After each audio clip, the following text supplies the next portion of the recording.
Meeting, February meeting of the Board of Directors of the Maine Regional Air Protection Agency. Welcome. I'm Howard Saxon, Vice Chair. I'm filling in for our chair today, who is overseas on vacation. So the first item is, are there any adjustments to the agenda? We would just like to introduce our new Sure. employee. So let's do that right now. We'd like to introduce our newest staff person. Chu, and you want to stand up? That's not here. We need to start. Chu is our new environmental engineer. He just started on January 22nd and Yes, that was my first. This is my third week here. And yes, my name is Chu, and hi everyone on this online too.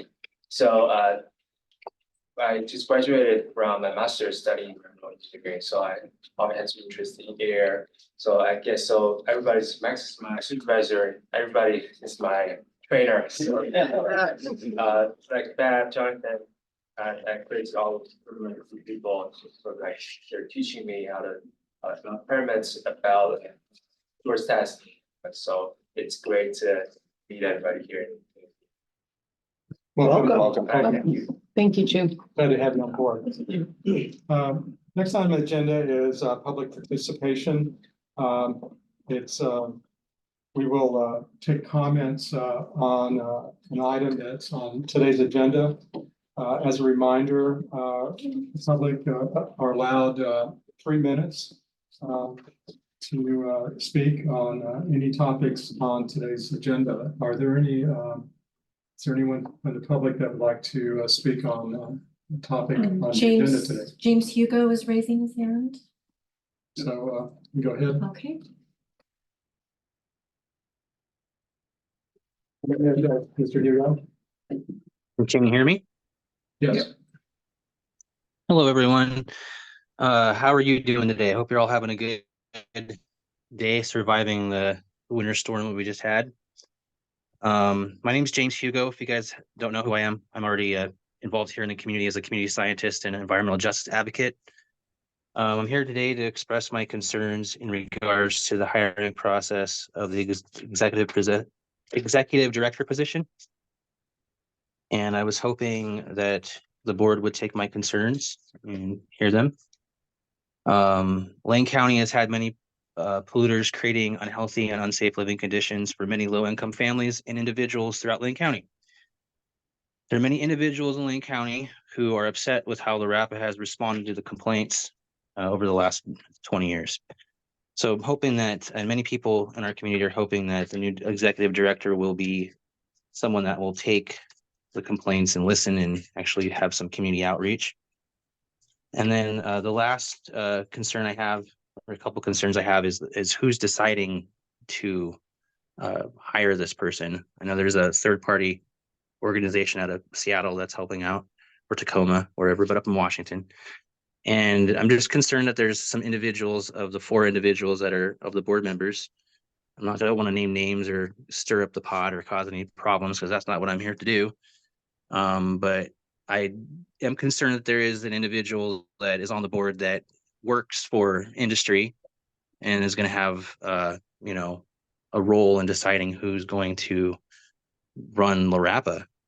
And so, and I also do have concerns too, that some of the people on the board have their own personal views and opinions and why they're doing what they're doing. And, it's kind of the whole put jobs and, money over the, fact that there's people around these factories and mills that are suffering because of the industry polluting. So, so I'm hoping that the board decides to hire someone that's not like a, professional bureaucrat that is going to, just make the paycheck and, do the job and the minimums of the job. Hopefully they'll hire someone that actually cares about the environment and will do more than the 40 hours a week that's required. So, all right, well, thank you for listening to me, and I hope you all have a wonderful rest of your months, and I look forward to the next meeting. I don't know how to mute, so you're going to have to figure that out for me. All right. Thank you for your comments. Is there anyone else in the public today? There's another member from the public. The person's name is Lisa. Lisa, if you would like to submit public comment, if you want to raise your hand, we can give you that opportunity. If there's no interest and we don't see your hand raised, then we'll take that as there's not an interest in public comment. I don't see Lisa's hand going. Okay. Thank you. Are there any comments from the public on a topic that is not on today's agenda? Hearing none, so we'll move on. Are there any comments from board members? Hearing none. Just a comment from the Mr. Hugo, if he's still on. Just for your information, the LRAPA board has hired Karis Associates as a recruiting company to help us identify candidates for the director position, and the director position is a hire of the entire board of directors for LRAPA. So the board will be making that decision once we find candidates for consideration. Next item on the agenda is a consent calendar consisting of 2 items: approval from our January 11th, 2024 Board of Directors meeting, and approval of the financial report dated December 2023. Move to approve. Second. It's been moved and seconded. Are there any comments? Discussion? Hearing none, all in favor, say aye. Aye. All opposed? Okay, motion passes. Thank you. I'd like to now recognize Jim Daniels to report on the Citizens Advisory Committee. So you're online. Or... No, I'm right Oh, here. there you are. I need better glasses, I guess. So in our last meeting, we provided some feedback to Karis Consulting about the executive director search. And then we moved into discussions about ways to improve our interview and application process for new committee members.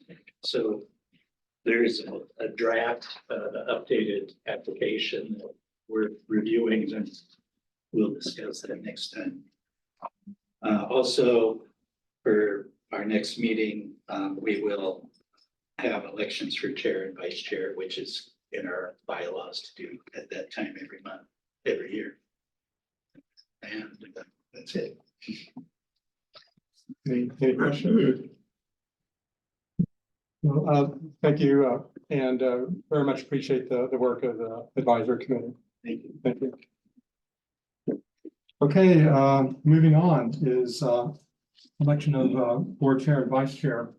I will mention I did reach out to Brian Cutchin and concerning his interest in staying on as chair.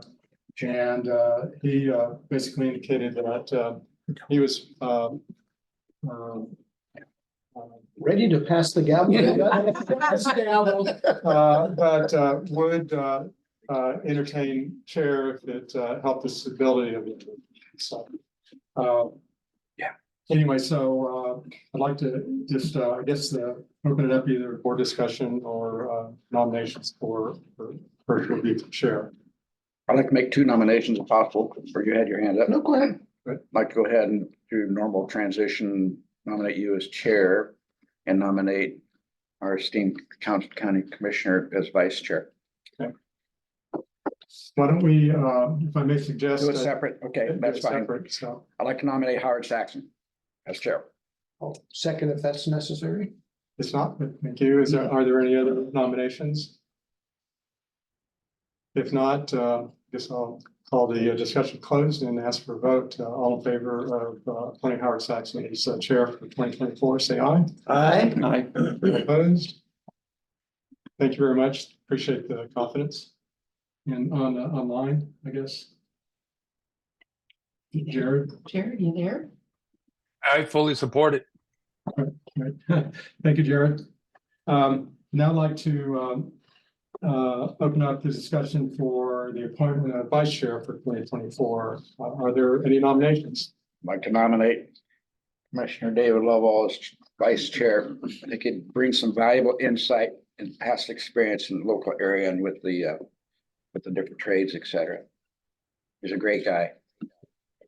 Are there any other nominations for vice chair? Come on, somebody have some competition. Don't make this a lonely one. You got a short straw today. Let's call for a vote.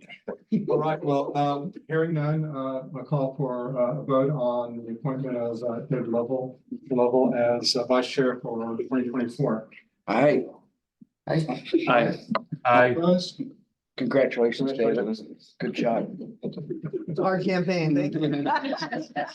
I'm taking and closing my account. And I Your speech was overwhelming. I have a history of being a very good delegator, so We'll learn a lot after, yeah. I think we all know. I would like to just recognize the work of Mayor Cutchin this past year. Been a very, as you know, a tumultuous and challenging 2023, and even though he's enjoying himself in Sri Lanka, far away, but probably a well-deserved break from his mayoral duties. So anyway, I just want to extend appreciation for his work and hope that the agenda, or excuse me, the meeting minutes reflect that. Okay, moving on. Item of discussion is, and this is for discussion, I guess, is consideration of a potential variance, Title 47, which relates to open burning. And all of you have received, hot off the press, a letter from the city of Springfield's attorney of the office requesting a variance. So I think the first thing is, Susanna, if you want to is action on is Yeah, to discuss it, and also staff wants to give their report on that, which you did receive a report in the agenda package. So just to give a little bit of a background, when the ice storm hit, one of the board members here reached out and says anything we can do to help the city of Springfield, because they were going to announce a state of an emergency. So I reached out to the public works director and asked where you guys are with cleanup, how can we help you? And they said anything you can do would be awesome, because we are, have a huge issue on our hands. And so then we reached out to our legal counsel, which Blake is here to help answer any questions, found out what we can do. The team got together and looked through our rules, came out with some suggestions. Travis put together this really awesome staff report of pros and cons. We met with the city manager last week, and she said, yes, we could still use some help. We requested a letter from the city, which we got just a few hours ago, so you guys had this really fresh. Jared, I know you're not here to read it. We could put it up, or I'm not sure the best way to do that, Blake, or do I just email it to him real quick so we can read it as well? The Yes, it's public record. okay, so you could pull up so he could read it really quick, that would be great. And so we came together with some options that we think are good. The city has sent their request. They did add a drop-off spot, which they did not have when I originally spoke to them. That takes some pressure off, but they're still overwhelmed with the amount of down trees. And this is their request. If there's something we can do, this is an action item since we do have a formal request. And then, so there's, Travis, do you want to go through the two main options real quick? You Yeah. elaborate better on that than me. So, this staff report was put together in response to, this conversation with the city of Springfield. So, Max and our compliance officers, Aaron and Cassandra, helped put the information here. And the intent of this is to try to provide some questions that the board should be thinking about and considering in the decision-making behind should this variance be granted or not.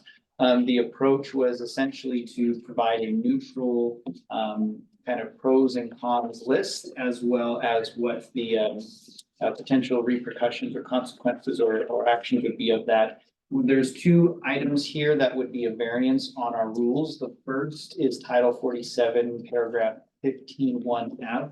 which is essentially what limits the Springfield burning from March first to June 15th. So a variance on that could essentially allow Springfield to begin doing outdoor burning once the variance, if adopted, is adopted. And then the other title that would be considered for variances under 47 paragraph 15(2)(d). And that's essentially the burning of wet wood. All of the debris of the trees that were recently felled have not at this point had adequate time to dry. So when it is burned, it creates quite a bit more smoke than wood that is seasoned and dried. That is something that is against our rules, the burning of wet wood. But if property owners were interested in burning the wood on their property from the ice storm, that would be without the variance a violation of our rules. So we identified that those two rules under 47 would need the potential variance for Springfield residents to undergo the burning. And then I would say it would be really important that we attach it to some timeline, set some strong boundaries of who this variance is applicable to, why it's applicable to them, and how long it's applicable to them. I think aligning it, if it was, the board was to choose with the emergency declaration of Springfield, kind of is a nice fit, but something for the board to consider and decide. Further questions? No questions, comments. So I rarely take issue with what you're saying, Travis, but you preface this conversation with taking a neutral approach, but at the end of it, you're recommending not to approve it. So I don't believe that's neutral. Yeah. Number one. Number two, it's a very real issue with Springfield citizens. It is a financial burden across the board to Springfield citizens. Many thousands lost food. Most of them can't afford to replenish just their food supply. Thousands were without electricity for weeks and other services. So it's not a joke. And this is something where we need to respond. It's our responsibility as a public agency to respond to help our citizens. And I know we have a primary duty of, not allowing things to get, one particulate matter over than the limits. I get that. There's a such thing as being overzealous in some areas, and with the exception of during an emergency, the overzealousness is not appropriate. And I think that this is a no-brainer. It's something to allow the citizens to do to help mitigate their properties. There's people out there that are clearing up properties at a premium. For example, I know a particular property owner very close to me that just to remove trees, which insurance do not cover, unless it's on top of a home, just to remove trees off their property is $22,000 out of their pocket. Okay, it's averaging $6,000 to $8,000 per tree. So again, this is very important. And then when you have properties that are 2 to 3 to 5 feet deep in debris, they can't afford to pay someone to haul it off. The city has gotten, this last Saturday, had over 900 loads over the weekend dumping off debris, and there's no end in sight. So I think, yes, there is potentially wet wood out there for sure. There's potentially going to be additional smoke for sure. But we also have standards. When the particulate matters get to a certain level, we can issue a no burn. And I know that typically goes from the state, if I'm not correct, the state fire marshal, is that right? In the burning that we determine is off of meteorological conditions in Lane County, so Okay. we determine Local. that for Lane County. Perfect. So ODF does it outside. So when it starts to approach those, then that's time where you cut it off, and that's what it's there for. But I think that those limits should be allowed during this emergency to be pumped on during that time to get us over. It's less danger or less thick than a forest fire. So again, I'm not emotional. I guess I am a little. You have skin in the game on this one. Yeah. Yeah. And I don't even know if my lot's big enough to burn, so it's not something I'm personally driving. It is for the citizens. Right now, I'm interim mayor, and that's why I'm being very vocal about this. I've got an obligation to watch out for the best interests of the citizens of the city. And this is by far in their best interest. And in fact, I just texted the city attorney because in this letter, the first original request is to reduce the minimum size of half an acre to burn down to a quarter acre. And it's lacking that. And so I texted our city attorney to look at that again and reissue and re-update a request to reduce our current half acre. to So 40 we acres. did discuss the land, Austin, Oh, yeah. Blake can speak to that. Speak to a couple of things here. First of all,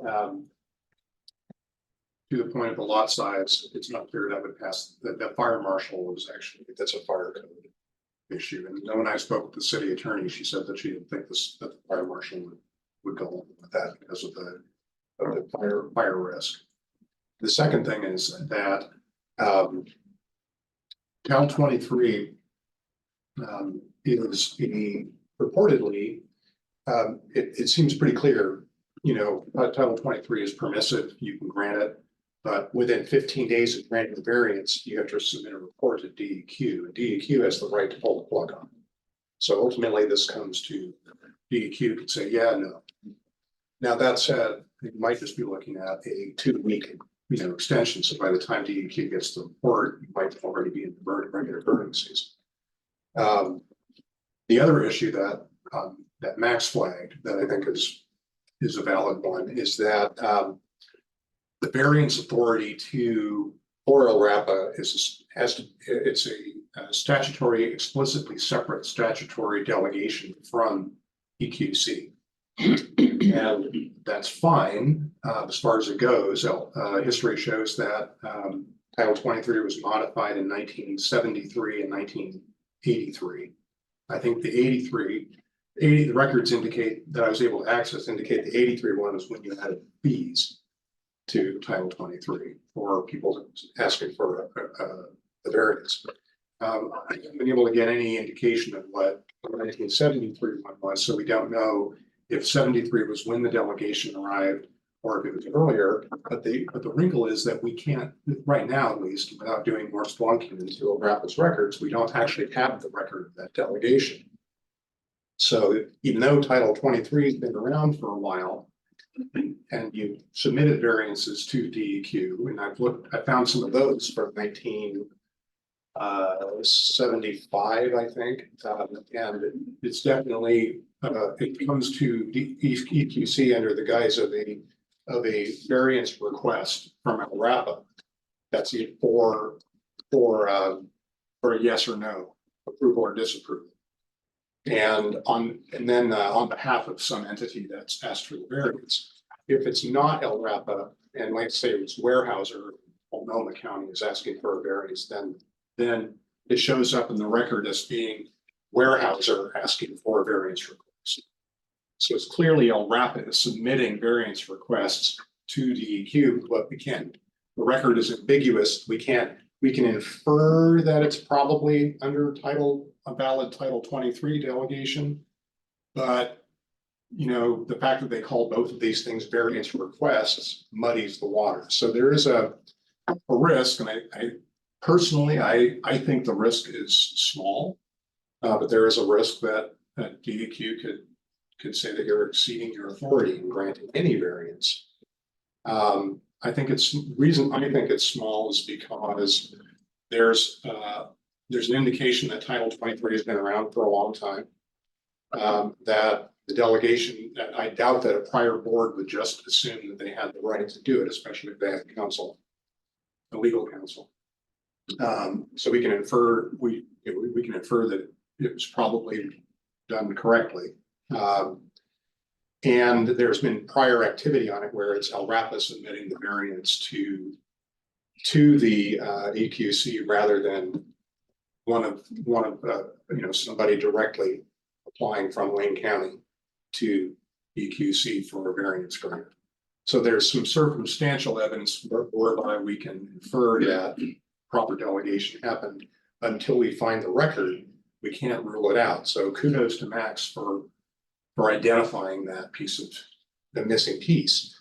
That said, you can probably, I think the actual risk is low unless somebody litigates or unless DEQ says, hey, we don't have any record of that for some reason. We're looking at it now and we think you've exceeded your authority. But since DEQ can just say no, I don't think that that's going to be an issue because you can submit, it comes to them under the guise of the variance request. So I think that the the risk is non-zero, but it's probably statistically insignificant. So I think you can act.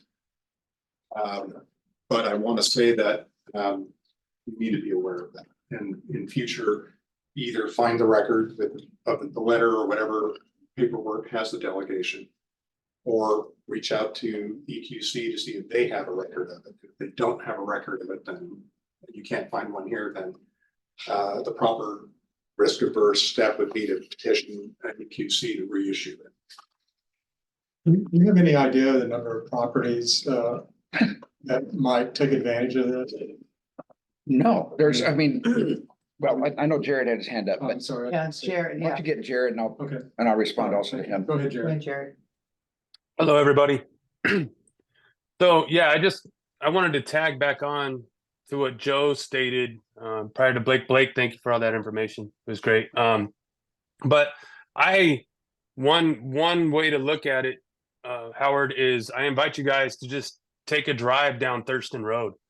You want to see how many properties are impacted. Joe kind of laid out the residential and the impact on our citizens, but we still have schools that don't have internet. Our kids have shortened time periods where they're allowed to be outside because of debris in their play areas.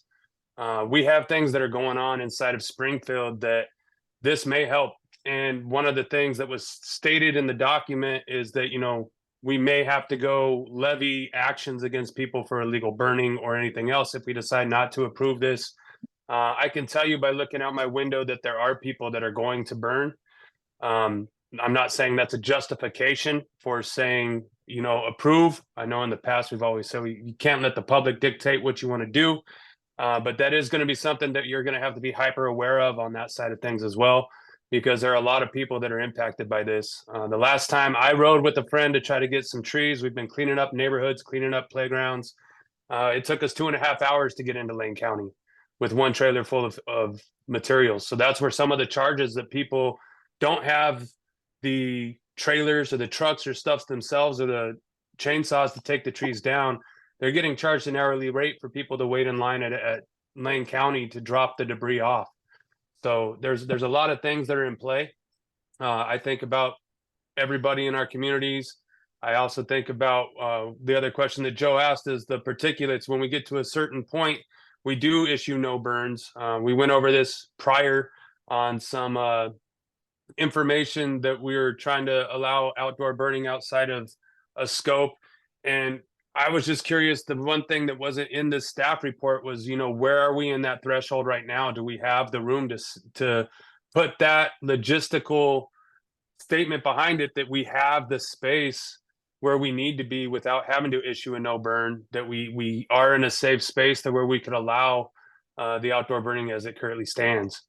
So I was going to bring this up anyway prior. I was glad it was on the sheet. I'm glad the city got involved and made the request. And it would help. Thank you.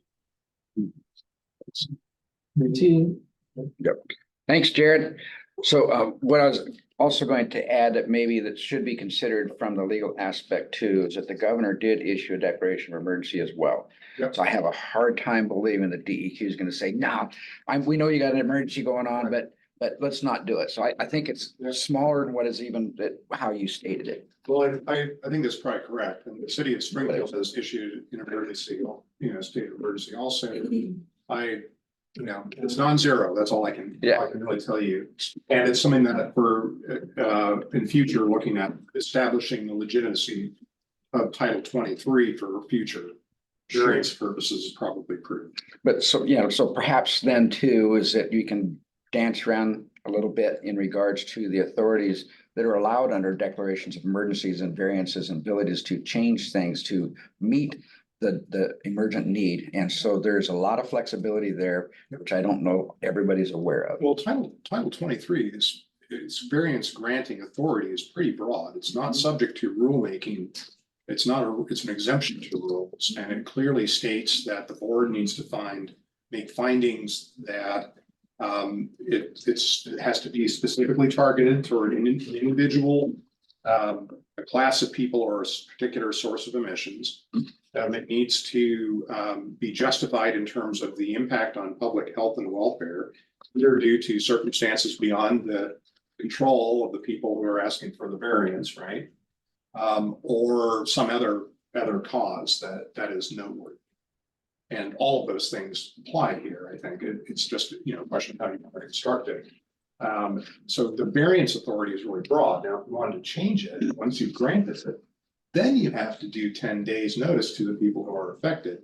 Because if you're changing it or yanking it early, because you want to time to limit it, right? Then you have to give a notice, because then you're making a decision that takes something away from you, right?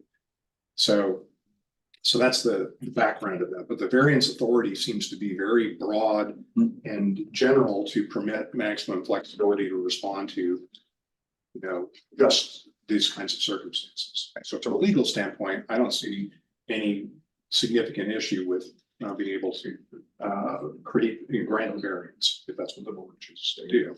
You should have to make findings. For any variance, you need to have those findings locked in. Right. And that findings means facts, and you've got plenty of circumstance. So, yeah. And Jerry. Jared, do you still have your hand up, or is there another question? I put it up one more time. I apologize. I remember one of the things Travis stated was that if we do approve this, we have to figure out a timeline or something like that, to where we can say it can only occur during a certain amount of time. The emergency has been declared through, I believe, February 27th. So if we decided that it would end on that it would give a 2-day break before the actual burning season started. So I don't know, even if we allow residents 1 week, I don't know if you have to get it all down, but if we did 1 week worth of burning during a certain period, that will allow everybody to get the trees fallen, get things down and get the piles, and then allow for that 1 week of burning. I don't know if we need to extend it for the entire time of the emergency, but at least give them some outlet to where there's not going to be any retribution if they decide to help do that. So. Yeah, so I got a couple questions and comments. So the first question is, you said fire marshal as far as determining the lot size. Our city has 0 lot restrictions for backyard or outdoor burning. And when we did our discussion around the UGV around Eugene, now that was larger, so maybe we were over the minimums, but like I said, our city has no minimum lot size, so. Springfield does, I don't know, I haven't looked at the fire code directly. Half acre. That's what. 25 acres. 45 yards. But is that the city that petitioned LRAPA as opposed to I guess that's my question, is what's the legal? That was initiated by the fire marshal. Right.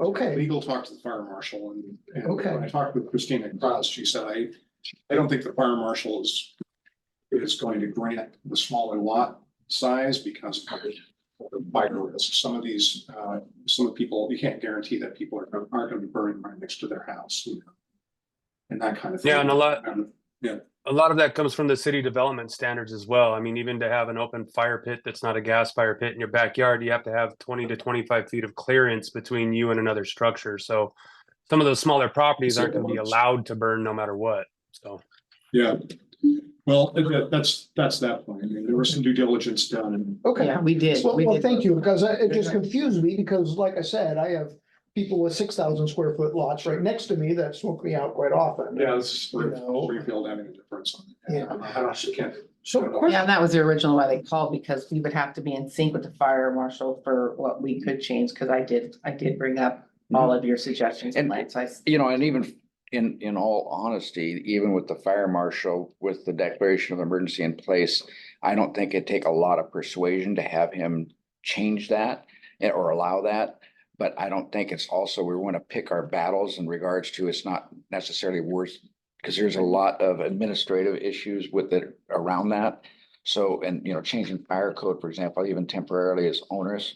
Yep. So what we're looking at is basically just what our current minimums are and allowing it to occur now. That's it. right. So I don't have it, I mean, I guess I'm not worried about the timing as much as the smoke. So when we're doing our modeling on whether we're gonna have burn days or not, we're not currently considering wet wood, and this is what concerns me. Is how are we going to identify and stop burning when, we reach that threshold? Because we're using, it seems like an unpredictable standard, on how wet is the wood and how much is it gonna smoke. And so I guess I'm just kind of curious, what process would we do if we said that we were gonna waive the wet wood ban? So to get to that, to answer that question, when we make that consideration of is this going to outdoor burning be allowed? That's a meteorological determination that really is assessing how well is the smoke going to rise. There's no real consideration of if that smoke is going to be, more of it because the wood is wet, because we're assuming that it's dry. But the meteorological conditions, if present, that allow smoke to rise, even if burning wood, that smoke is still going to rise to the same degree. And while the smoke does rise, it still kind of spreads out, and will have an impact on those potentially around. So in terms of how our determination would be, I would think that it still would be the same in terms of, is the smoke today going to rise? Meteorologically speaking, if the inversion breaks in the morning around 8 o'clock, burning can start at 9. Those are the conversations that are had when making those decisions. So analogous to days where you can use a fireplace to heat your home. Right, I mean, yes. it's kind of that's on the same. Kind of So I logic. guess the question that you're once again supposed to be burning dry seasoned wood at that point. So I guess my concern is, if we start getting over, a target AQI, can we set a pause that, okay, we've had an AQI of this, and so we have whatever, 2 days to clear out the area. I mean, is there some mechanism we can install in this process so that if it does become a real problem, because we're at the end of the valley, and I get it, but a lot of that stuff travels down to us. And I also agree with folks in our town, because I mean, I think you should drive through Cottage Grove too and look at the wood we've got down everywhere. And I will just go into my comment, is our city actually had landowners put all of their wood out into the parking spaces, and we have, our city crew and 3 different companies running around, chipping this stuff up. So we're crossing our fingers. FEMA's actually going to give us some money to reimburse us, because we're spending just a ton of money. I don't know what the capacity is for Springfield, both in crews or money, but is that another alternative is kind of my comment. But I guess going back to my question, can we put in some sort of caps that would trigger a pause? I would think that from a internal decision-making process, it would be very reasonable and feasible if a determination was made, well, open burning was allowed today. We saw the impact on air quality through our monitoring, seeing that air quality is really bad. So even though maybe the next day it's considered that there still would be good ventilation, not allowing open burning for that particular day to clear the air, so to speak, and then resume open burning the following day, there could be a facilitation of that and the consideration and the determining of that for the regions that we do But those we can also items. be sensitive to that to give them time, because we are giving them some extra time to get it burned, so we could be monitoring that. With understanding there may have to be a little flexibility depending on how you guys set the variance. A question I have real quick, more just for Blake on the timeline question, if the variance was to be established for the extent of the Springfield's declaration of emergency, which expires February 27th, but then if Springfield extended that to a later date, would that require that 10-day notice, that changing of that variance, or if because it's attached to? Yes, it would. Okay. Because you're making a change. So we could say to put a date specific. Now, you can put a date specific on it. You could also let the variance expire on the 27th and then have the board meet to grant another one. But that seems like it's a little cumbersome. But you also wouldn't they need more time to burn green wood through the actual burning season? What That's my accelerants are we question. gonna use to get Right. Greenberg wood burning? Sure. Could you not put in there with the variances, it is during the period of the declaration of emergency, this will be allowed until such time the declaration is rescinded? It could, Cover it, would it not? Since the regular burning season starts on March first, you're just as, I think you could just say, that you could just as well say we're granting the variance through March first when regular burning season starts, and then unless there's another piece to it. It's the wetwood. The wetwood. Yeah, the wetwood, then in that case, yeah, you could tie it to the length of the state of emergency in Springfield. That's absolutely true. If you. Of that temporary. You've got if it's not just the extending the burning season piece, then, yeah, you could do that. Yeah, I was about to comment. It seems like there's really two issues here. One is when does the regular burning season occur? And so that's 3 weeks away.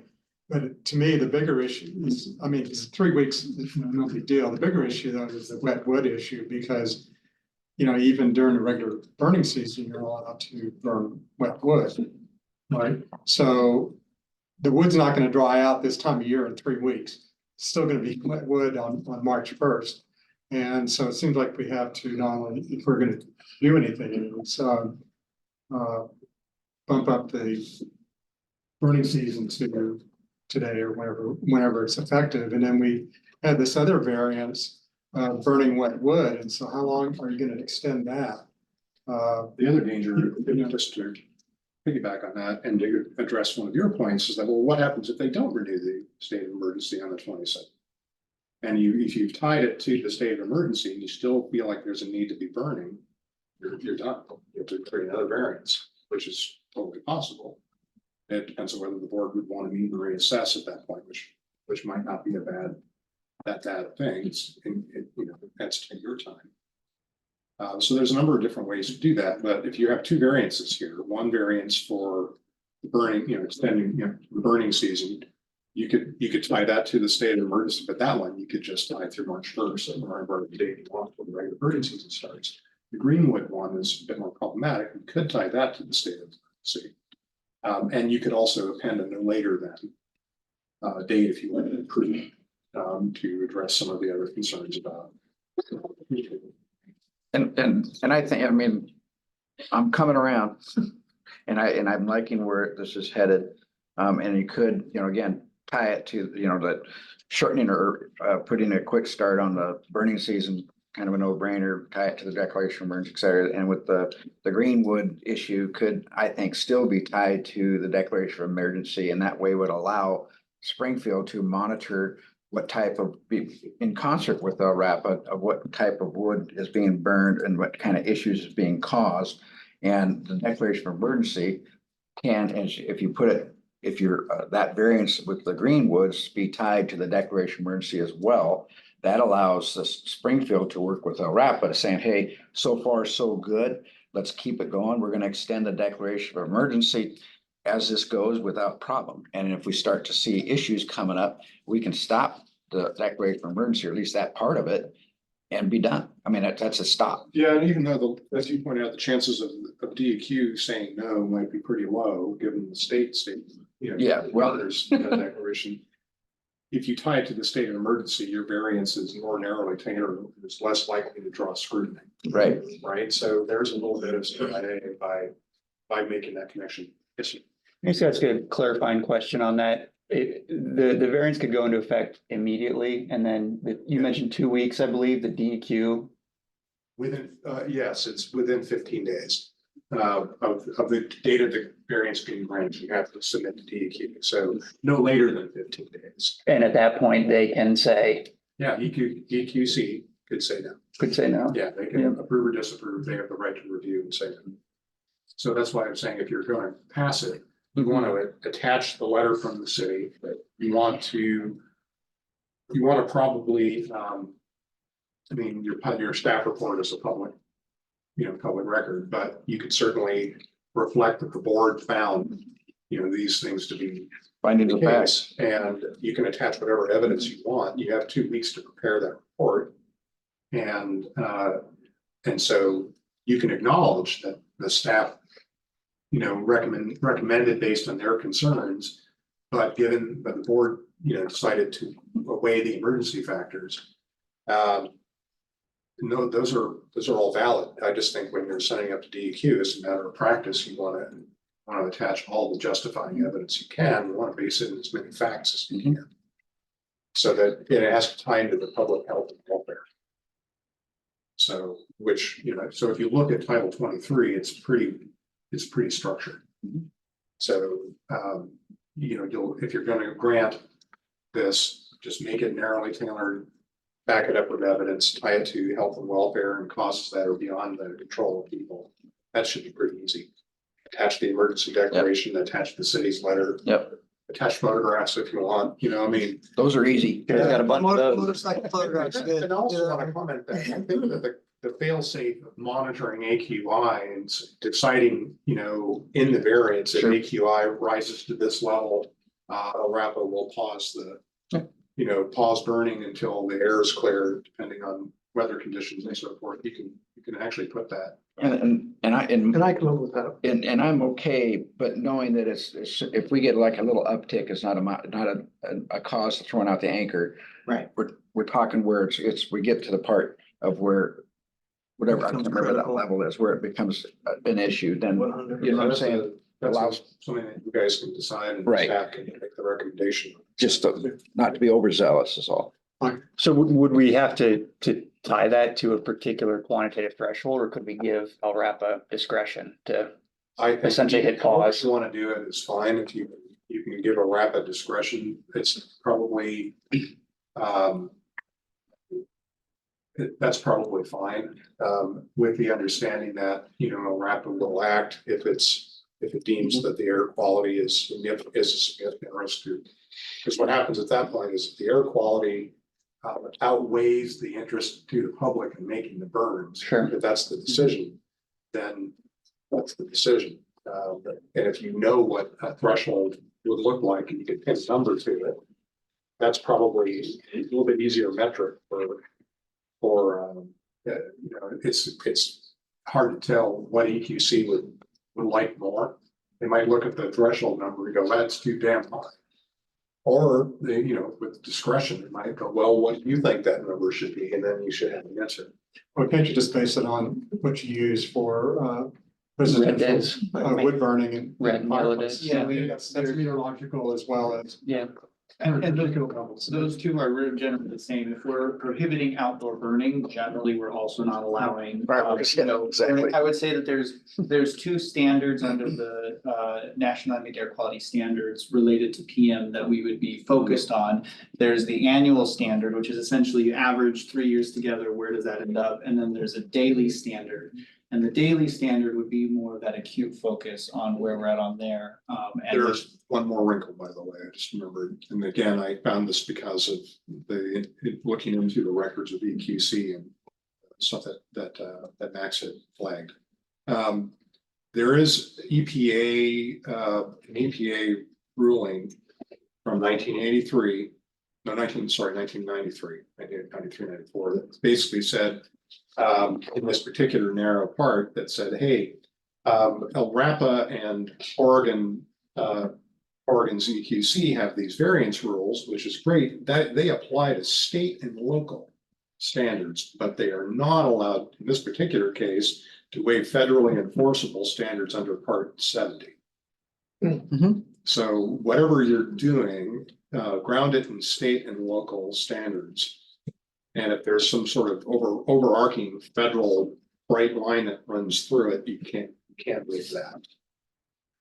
If I recall, the graphs I've seen is we're way below the federal I standard, imagine you are, but again, way below. With our new as level. the attorney, my job is to throw the flag so you Gotcha. guys understand. So I do not like subjective laws. I would rather have it very clear and objective. And so can we ask staff what that might look like if we set like an AQI level or even two, under this threshold, this happens, under this threshold, something else happens. I mean, I guess I just would love some feedback. I know we were kind of throwing something at you off the cuff, and so I apologize, but I feel like we're kind of coming close to some consensus.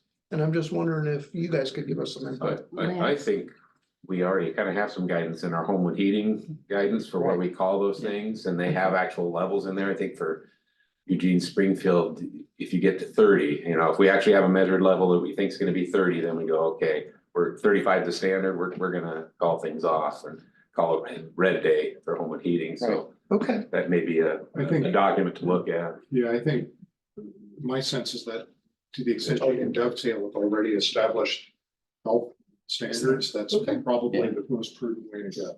Okay. So if there's no other questions or discussion, is there someone proposing a motion? No. I'd like to make a motion to approve Springfield's request based on the discussion we had with the limitations that were discussed, meaning, well, I'll just be exact. Approve Springfield's request and to dovetail the variance alongside of the city's declaration of emergency to expire when the city's declaration of emergency expires.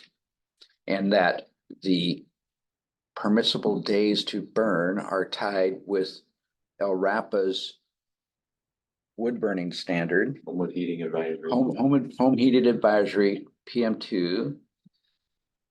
And that we send a letter to DEQC to advise them of our action and respond accordingly to their response, but otherwise. I would, I know I'm missing something. perhaps that could be clarified to, you're talking about two variances. Yeah. Right, Yeah, right, that was right. my question. And they probably need to cite the rules, Gotcha. specifically, right? Variance to the outdoor burning season Right. timing and be, like, we want to extend, we want to allow people to begin something like. Effective immediately to permit outdoor burning as of the date of this vote. Until, like, you could say either no later than March 1st for the emergency declarations. Until such time burning season begins. Right. Okay. And then the second variant, whatever, cite the rule that you're doing on the Greenwood rule, if there is A specific rule, right? But I don't know if there is. There is It's. 152D, right? Yeah, so Okay. the timeline is 15.1F and the Greenwood is 15.2D. Right. So to vary, Yeah, so probably, and what I would suggest, and I don't have Title 23 in front of me, but I would say that the way I would suggest it is, and you might, this is tricky, I think here, we might need to take a break so I can compose this for you, but basically, you'll want to ground it, you'll look at Title 23, say, board, move that the board issue a variance for this rule, and for this rule. And and state the substance for each of those, right? And then say on the ground, because the board has made findings, right? I'm dying here. So, All the legal words. well, I think what we can do is we can come back to this prior to the end of the meeting and give you table to the end, not table to the end of this meeting. Yeah. So we can give our attorney to say whatever, however he wishes to say in legalese, I love it. present a proposed motion to me, and I will make that motion based on your wording. Yeah. I would That say way we have everything covered and I don't sound like a complete fool up here. So that way, and plus you're earning your money. So that way we can move on with the meeting. Yeah, I think that's a great idea. So, Okay. so in discussion to that motion, means there's a motion and a second, if you've Yep. gotten that. My question is, Haven't how that are far. we gonna be liable for the people who burn on a quarter acre or less and catch their house on fire? Is it a city of Springfield? City of Springfield. So is that something that we're, Well, you're not giving Separate? people, you're not giving people Not a giving- lot size. yeah, I don't think we were gonna go Variance. there. Okay, but No. but just anyone now that say, hey, I can burn my backyard, I'm thinking of my neighbor next door, has got a big old pile by a street. That is And it's a woodchuck hoarder. that is a fire code issue, Yep. and that is, the city of Springfield's having. Doesn't play into LRAPA. Well, this guy's in the You're county. granting, if you're at the Doesn't root play of into this, you're granting a variance under a state of emergency, but you're aligning with the city fire code. If people violate the city fire Then that's code. the fire code. And he's talking rural. Yeah. He doesn't even live in the city. Yeah, I live in the county. So Well, it's it's a only different, applying to the city. Right. I mean, you're Right. not doing, Okay. you're not doing Lake Applicable. County general. Okay, good. So another delimiting factor, but make sure you include in it, but, to the extent that people, don't pay attention to fire code, burn their house down with neighbors and instead, what have you, then that's a fire code violation and it would proceed under that basis. So I don't think LRAPA's under any liability for that. so draft your motion. Yeah. So we will pause consideration of this agenda item until Thank you. later in the meeting. Thank you. And allowing you to maybe do some drafting of a motion. Yeah, You want to sit in my office, you can. that's probably a good idea. I'll go do that. If I need, I'll let you know if I need a Password? laptop or something. Okay. I didn't Or I bring can go mine. open mine if you want to use my desk, you can, I can open it. And I do want, I should just say before we jump to the next one, I'll let Lance, I'll let you lead this conversation while I go help him get a computer. Is I did call Eugene and Cottage Grove and Crestwell. I did call the other cities to see if they needed anything, and Springfield was the only one. Just so you guys know, I did reach out to all the other cities, especially as me in this chair trying to learn how we are good partners with everybody. Yeah, So thank you, Gary. Springfield was the only one that was, yes, please help us. So City of Eugene bans outdoor burning, period. Well, City of Eugene got about a 1/4 inch of ice. That's true too. I had 3 inches of ice. We had almost an inch. I had about 3. I had two like this. Well, anyway, that was a good discussion. So I kind of ferreted out a lot of concerns and things, so I appreciate it. I'm glad I wrote my questions down and y'all ask them for me beforehand. All right, let's move on to the sale of parametrics. I guess I can leave this discussion. I don't have the agenda and the staff, or the board. Here, I can pull it up for you. But anyway, yeah, so there is a staff report that hopefully you've gone over. You know, I reached out to informally to some different companies and customers about LRAPA, letting them know what the board's decision was to close their metrics, and just kind of informally let them know if they had interest to get back to me. The only person that got back was you have the information there from Thermal Precision Machine, or AR. They also operate ARI instruments. They made a proposal that includes purchasing some of the inventory for our cost, along with some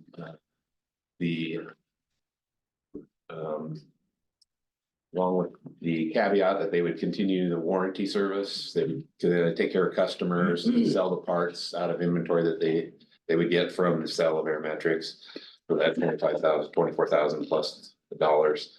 And then, you know, be able to take the name and the customer base to use for Airmetrics in their company. And so staff suggests that we take that offer. We don't see anything better coming. It would take a lot of staff time, particularly my time, give me back. It's like be a little Christmas present to me to get some of that time back that been trying to keep our metrics customers happy so that we're not leaving them in the lurch. But so our recommendation is that we do approve the sale of our metrics to Thermal Precision Marine.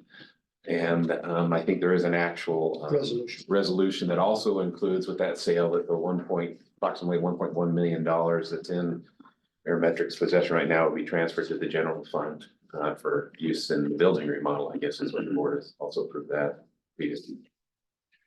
Okay, I'd just like to entertain a motion before we have discussion. I'll move adoption of resolution 24-02. Second. Okay, is there discussion?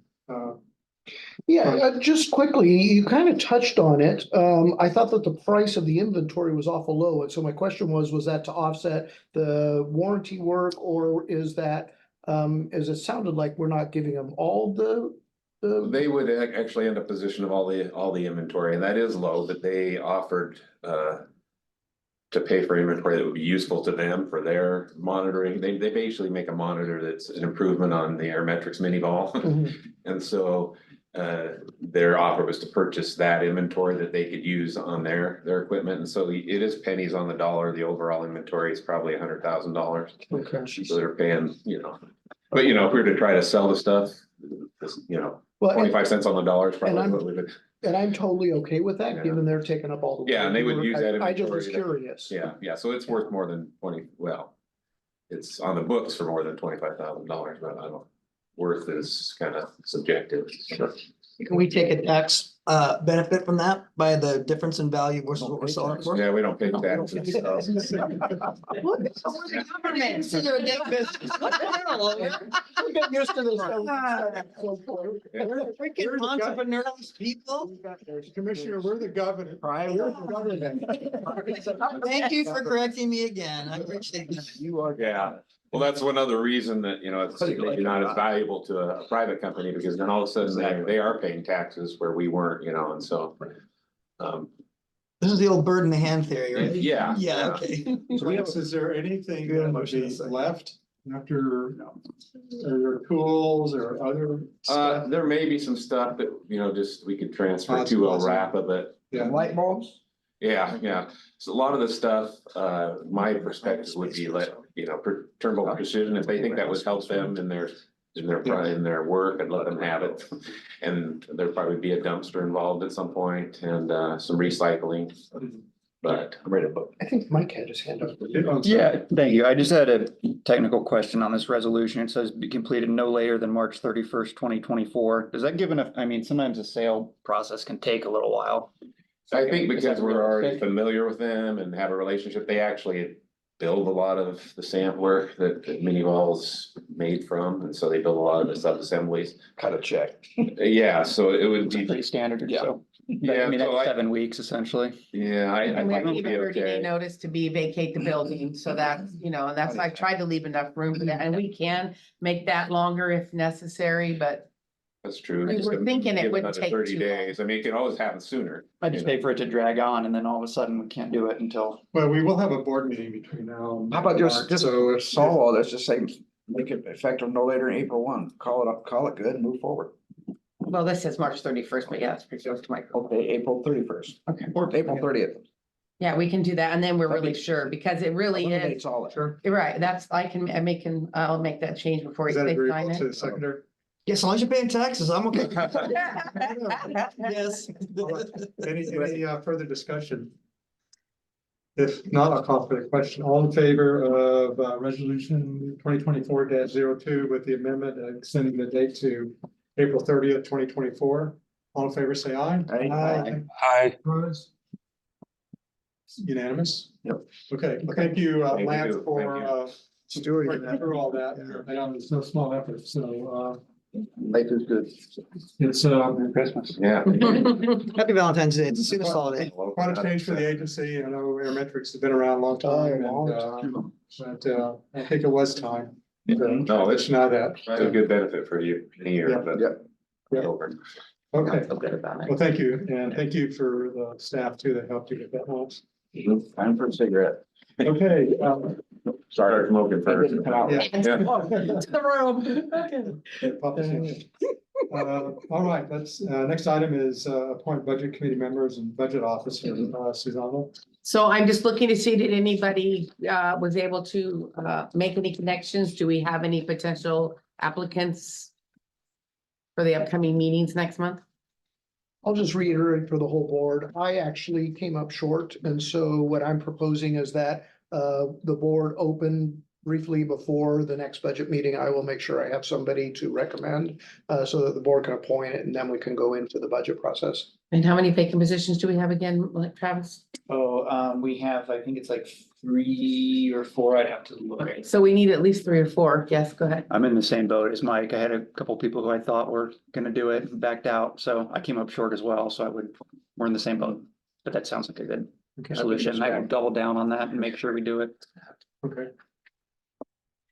All right. All right. Well, if you do get anyone before the beginning of March, please let us know, and we'll have to have that vote in right before the meeting, because we are gonna have a budget meeting in March, so, and we do need the 3 or 4 positions filled, so if you have any questions, just reach out to me while you're searching, and let's see who we can help find. That would be great. Yeah, and any other board member, it's not necessarily assigned to fill a vacancy. If you know of anybody, please identify that person. So, okay, so is there any action, I guess, at this point? Because Okay, there's no one to vote on. okay.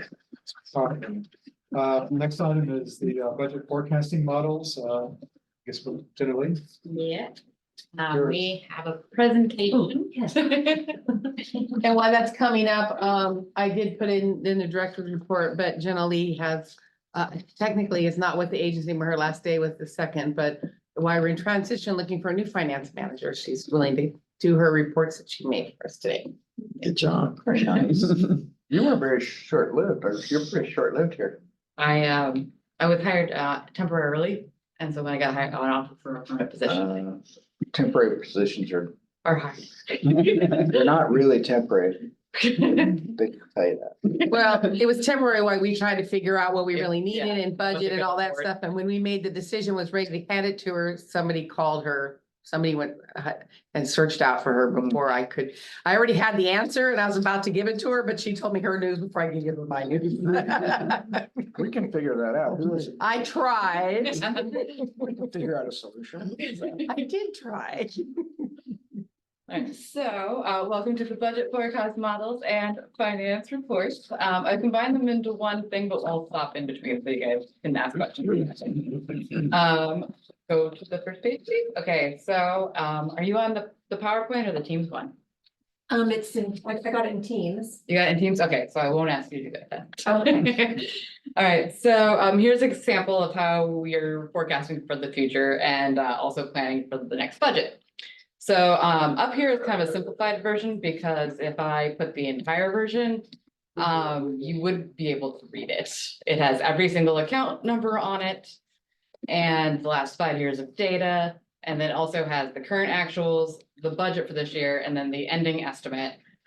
And then FY25 is based off of multiple factors, depending on what it is. FY25's, the base of it is that estimate for the end of FY24. And plus or minus an addition from an other items tab. If it's payroll, it does not use this calculation at all. It has a separate tab that is based off the actual payroll schedules. And then it multiplies it by that percentage. So what you could think of as inflation or need. So like, you're like, well, we're gonna need 10% more. And we also think inflation's gonna go up 3%. So we put 13%. Or, so right now it's just at a basic 4 for the most part, almost all of our accounts for expenses. And then our revenues are actually pretty much mandated by the state. So we don't really have that much of a say, generally speaking. So at the end of the page, you'll see the green boxes, and those green boxes tell you whether or not you have enough in reserve. And you could change the number of months by the box at the top that says reserve months. So like this example has 6 months in reserve. But if you were like, hey, I think we might have 12, you could check and just run it and see if you do have 12 months in reserve. Or if you were like, well, how bad are we? Are we only 2 months in reserve? You could also run that. And I put the actual, just so you guys can see like how much is going on in the background on these things. If you look in very tiny font, those are the actual formulas that I copied and pasted for you guys to see. Because it's pretty. So I'm gathering, we're gonna get an Excel spreadsheet as well as a printed budget, or how is this gonna work? I mean, that would be up to Susanna in the future forecast. So what will happen, because of the things when I first started, I was asked to revamp and change our forecasting processes. And I love it, by the way. Yeah, and she built this. I mean, it was really cute because when I hired her, I said, here's my new forecasting model, but please add what you want. She goes, well, I was already playing with it. It's kind of the same thing. She just made it a lot easier to work with. So we're on the same mindset, but in the budget, you will have the 5-year forecasting models pages with each fund. Well, it'll be a little different for the grant fund because those are so driven and controlled, but you will have for the general fund and for Title V. And then you'll have the red or green, so you know if you're in compliance. That will be a part of the budget document going forward every single year. So that way, when you guys make a decision, you'll be able to see what the 5-year effects of your decision is going to be. And then when the management team's helping me write the budget, yes, because we know the first 2 years you can count on. 3rd year gets iffy, the next 2 are highly educated guesses. But it still gives you a good feel. And then as the management team helps me write the budget, then they're also looking at the 5-year at the same time. So when they're looking at their spreadsheet, it's last year's what we think it's gonna end, or the year right now we think it's gonna end, what we want to build and what the 5 years is effect is. So you're literally writing the budget, looking at the 5-year effect at the exact same time. And that way we have good dialogue and decisions when we're looking at what decisions we bring to you and how that affects our future. So that's something that I've done in the past in my past career places, and it's been real effective. And that's what we're gonna do here too, using what she created and what the background pieces are to it. Thank you. You're welcome. Well, we go to the next slide. Okay, so the top part is a picture of the current forecast model. I gave you the very bottom of it because otherwise it would take up the whole page. And I wanted you to see what we're doing at the bottom of it. So the bottom of the purple is whether or not the organization has 6 months in reserve in general. That's what the purple is telling you as a whole. And then the green below breaks out the 6 months for the general fund and the Title V fund. And it also calculates when or if you need to change the allocations. So with that, like with this example, at this point, when I took this snapshot, we needed to work on the allocations for the last 2 years for the, it was for the general fund actually. Because we were undercharging the Title V fund at that point for materials and goods. So, but yes, you can see as a whole, the organization all the way purple, all the way across. So it was flush at that moment. And I will add that the prior was really inconsistent with the allocations. So that's another piece that I asked her to get solid allocation processes that were approvable and that we can stick with and use that going forward. Yeah, dependable. Because there's different options you can use when you're building allocation methods in the finance world, but ones that make the most logical sense that we can stick to. Because the other obstacle we had is nobody knew for 10+ years what the transfer monies were actually worth. You're the first one to give us any history that there was a car that was purchased. I'm like, well, that's the same number. You've been transferring that number for decade. And so we have to have some better reasons for what that is. We're either going to allocate the line item detail or we're going to do the transfer. So those are some pieces that are now built into the new forecasting model so that we're actually, because there were many years we under allocated so now it'll be kind of a solid. And the lost accounts on there are empty right now because they are new accounts, because we are trying to actually track tag more closely so that we can report more accurately to the EPA. But also on the bottom, you can see there's a field there that will correct tag. So like if we say, oh, we're gonna get this much in revenue from tag, it's going to tell you, oh, you have too much in tag or too little in tag, so you need to make this adjustment because tag needs to be 0. And then it also calculates to tell you like, hey, your payroll allocation should be these percentages. And if you look at it, that one doesn't have the tag fund, and we'll go into that in a second. Then the other one, because I didn't think that the staff wanted me to put their salaries on a big screen, I just showed you the one-time new revenues and expenses. So it has a drop-down box for each of the accounts, and as well as whether or not it's one-time or annual and what year it's going to hit. So you have to enter your debit or your credit depending on what the type of account is, and it will auto-fill into that fiscal year. And if it's a one-time, it'll be removed before the next year hits that rate percentage increase, because you don't want to increase it, like with the capital project, we don't want to say next year we're going to spend, 4% of that 1.3 million, and then that just stays there forever. So we're like, no, let's just take that out. So, and it enters before that percentage when you add it to the fiscal year. And then we have notes about whether or not you can not pay for it on the side. Like, is it an optional item or is it a required item? And then inside would be like our rough memo, we were actually making a journal entry. All right, if you want to go to the next tab.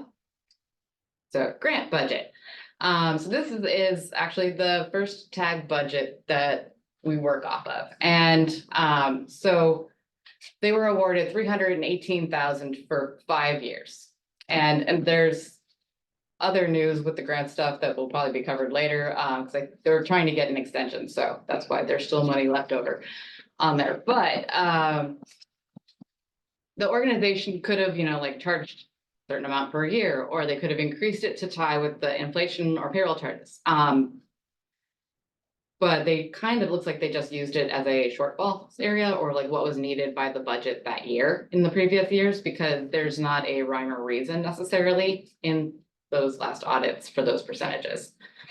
And also you can see that there's no work tied, there's roles tied to these things. So like, it's just, I have on here that where is it? That it's like 5,400. I can't really read it from here, so a year basically, if you wanted to split it out for the director and the PR person. And so like, that's, almost no time at all in the long run, like that doesn't even cover like payroll taxes and their salaries and their PERS in a month. So that's basically what PERS is willing to cover for those 2 roles. Each over 5 years. So these are federal funds, Mhm. and we don't have an approved cost allocation plan that actually delineates how that's broken down? Just by the roles up there, that's it. They don't ask for like work So they're done. not doing time studies, they're not No. punching a time sheet, or, No.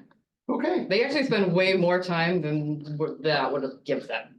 So like, especially like Travis, I think Travis is just. They put a lot more hours. It. The original setup of this grant and the fiscal side was not actually effective.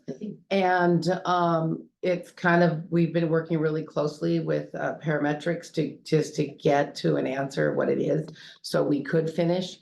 Now, the new grant that we're just fixing to add from the pains of getting tags grants in line with the grant stuff, we're going to be doing that with this one from the beginning, from the get-go, so we don't have this. We've been in here how many years, and now we're struggling because we have tag 2 as well to finish using it.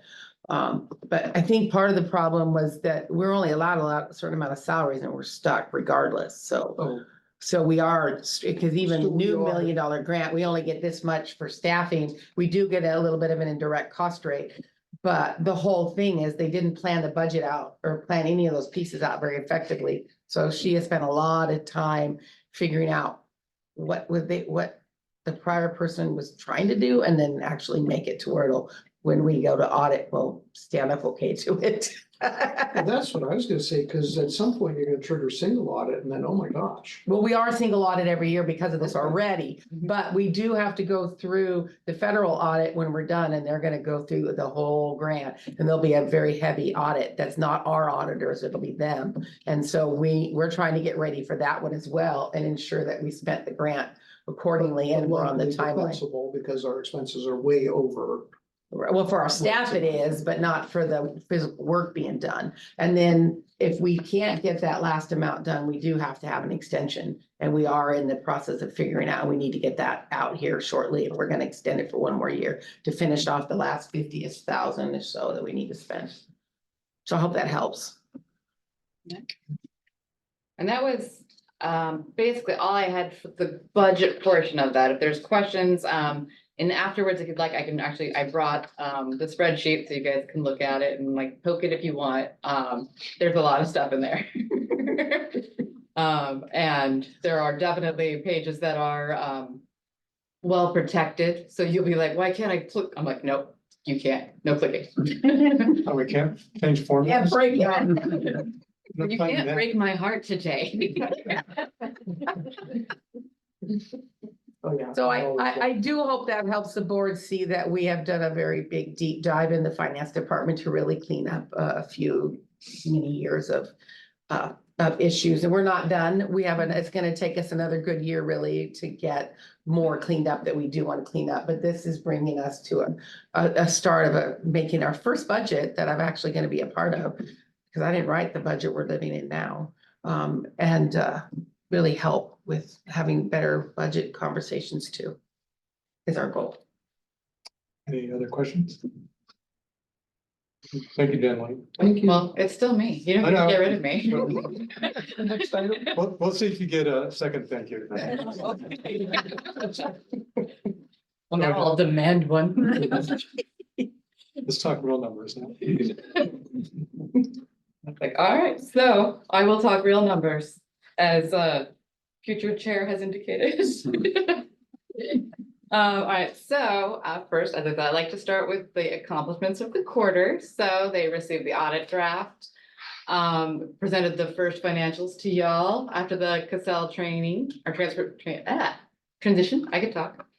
And then we received an unmodified audit with no single audit findings, and the EPA approved of our response to our single audit findings from the year before. So it was a busy quarter. Good accomplishment though. Very good. Next step, so here's the dashboard. It is mostly unchanged except from 25%, we're now at 50. Payroll is still the majority, and permitting is still driving our revenues. I will put in there though, with the tag adjustment that we discussed, that you didn't have the looking the revenue last year. It actually changes our net income variance from the prior year to actually a -1%, which is actually not terrible. We are a government organization. We are still up $500,000, and we're in the middle of a capital asset project. So like if we weren't, which will go to our balance sheet and increase our net position anyway. So that -1% will actually be a positive for our net position. Okay, next tab, please. Okay, so I was informed, so I'm going to start here, that my bar graphs look insane. And I want to explain the intention. So the blue is last quarter and the red is this quarter plus last quarter. So it should be like step stairs, basically. The percentage that you can't really see and is sometimes just not there, there was only one grouping in it, is the actual percentage change.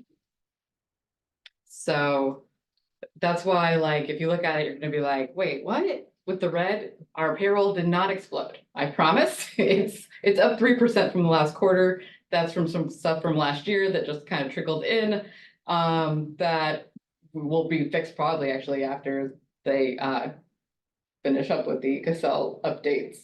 So, all right, and then other than that, general fund is the only fund that is actually basically in the negative. And that is because it does have the capital project going on and the payroll allocations are very heavily on the general fund.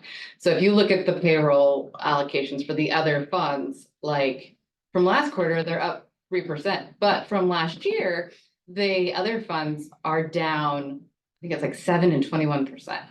So all of the money that was going into those funds is now ending up on the general fund, which is pushing the net income down. It is still positive, so it's not like it's a bad place, but it is being heavily utilized, this fund is this year. All right, next, thank you. So this is the Title V fund, and again, up 3% from last quarter, but from last year, it is negative 13%. So, yeah, like they could be allocated some more payroll. Also, the materials and services does look completely insane by the percentage, admittedly. It is only at 69% of the budgeted amount, so that is intentional. And it's just that last year they didn't have anything basically at all booked to them. So it's a giant change. All right. So can I ask a quick question? I'm sorry, guys. So we should have allocation for every employee based on the work they do, right? So what is the trigger that shifted them from Title V to the general fund? That is something that the prior We budget person don't know. decided. Because that was done by the prior people. So that's what Nasser and Julie had in place, so we don't know. One of the things that we did add was staff are tracking the hours that they're spending for the different types of funds right now, so we can get a better feel for what staff's actually doing. Excuse me, because we could never find a methodology to, because I laid up the prior years of the percentages every time. There's not I couldn't come up with a clear understanding. I did talk to management and they have an estimate of what they think their staff's doing. That's why I'm hoping the payroll report, the timesheets this year will help. I would actually recommend doing it by revenue, general fund and Title V, because tag is what it is. And Title V is supposed to be self-sustaining, so, Right. and there's not really anybody who doesn't touch everything here. So like, I think if they did it by revenue, it would be an accurate representation of what was going on as well.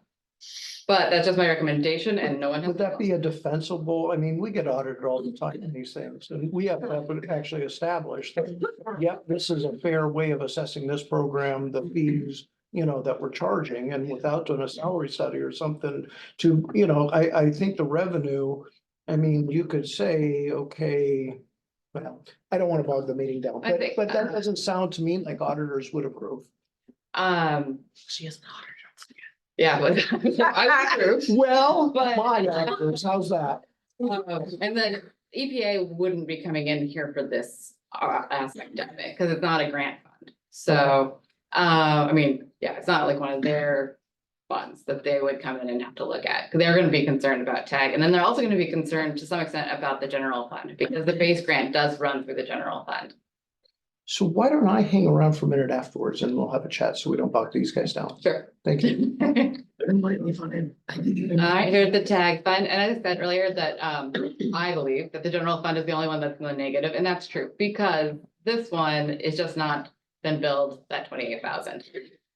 So technically that will be a zero, and that would make it a bit.